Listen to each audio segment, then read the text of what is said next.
Hi everyone, welcome to my channel. ఈరోజు బోండాలు ఎలా చేసుకోవాలో చెప్తానండి. మా ఇంట్లో ఇడ్లీ పిండి మిగిలిపోయింది. సో మా ఆయన అన్నారు కొంచెం బోండాలు చేయొచ్చు కదా అని, అందుకే చేస్తున్నాను అండి. దానికోసం ఫస్ట్ మనం ఇడ్లీ బ్యాటర్ తీసుకోవాలి. ఇడ్లీ పిండి 3 కప్పుల వరకు ఇడ్లీ పిండి తీసుకోవాలండి. దాంట్లో 1 కప్పు మైదా వేయాలి, కొంచెం బేకింగ్ సోడా వేయాలండి. ఆ తర్వాత ఆనియన్స్, మీకు ఆనియన్స్ ఎక్కువ ఇష్టమైతే ఎక్కువ వేసుకోవచ్చు. 2 పచ్చిమిరకాయలు, కొంచెం కరివేపాకు, కొంచెం సాల్ట్ వేసుకోండి.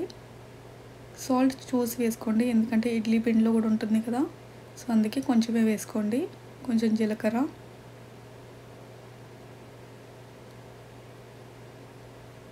ఆ తర్వాత ఈ పిండిని బాగా కలుపుకుందామండి. పిండి కొంచెం లూజ్ అయితే ఇంకా కొంచెం మైదా పిండి వేసుకోండి. నాకైతే సరిపోయింది. ఈ పిండి మొత్తం కలిపిన తర్వాత నేను చూపించినట్టు కొంచెం వేసి దీంట్లోనే వేసి చూడండి.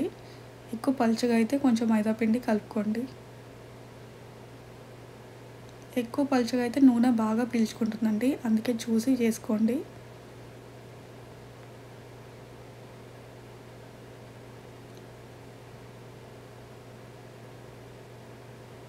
కొంచెం సేపు రెస్ట్ ఇద్దామండి.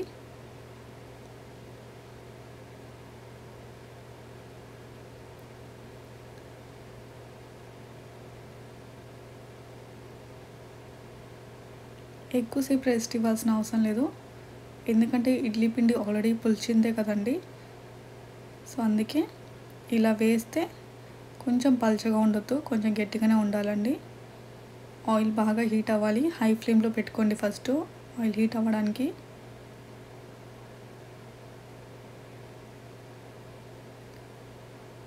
ఆ తర్వాత మీడియం టు హై ఫ్లేమ్లోనే పెట్టుకొని చిన్న చిన్నగా వేసుకోండి.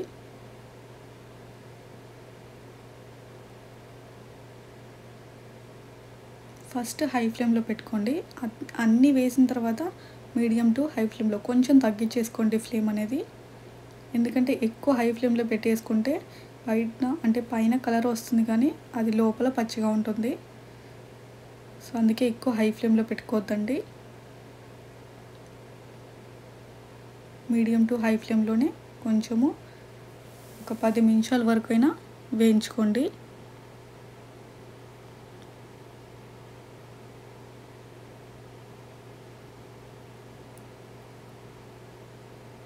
కొంచెం సేపు కొంచెం కాలిన తర్వాత మళ్ళీ తిప్పుకోండి. దాన్ని వేసిన తర్వాతనే తిప్పేసుకోకుండా కొంచెం సేపు తర్వాత తిప్పేయండి.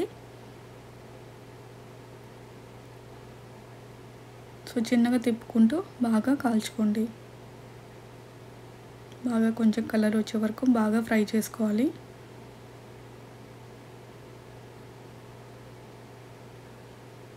సో ఇప్పుడు చట్నీ ఎలా చేసుకోవాలో చెప్తానండి. దీనికోసం శనగకాయ పప్పులు తీసుకోవాలండి. శనగకాయ పప్పులు వేయించుకోండి.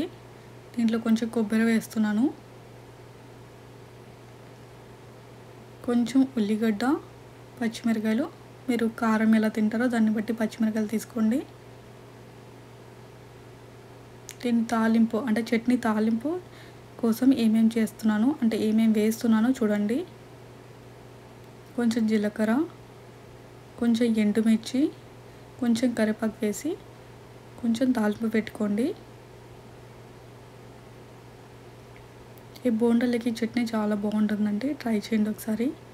ఈ రెసిపీ ట్రై చేసి ఎలా వచ్చిందో అంత షేర్ చేసుకోండి. మళ్ళీ ఇంకొక వీడియోలో కలుద్దాం. అప్పటి వరకు bye bye. Thank you for watching my channel.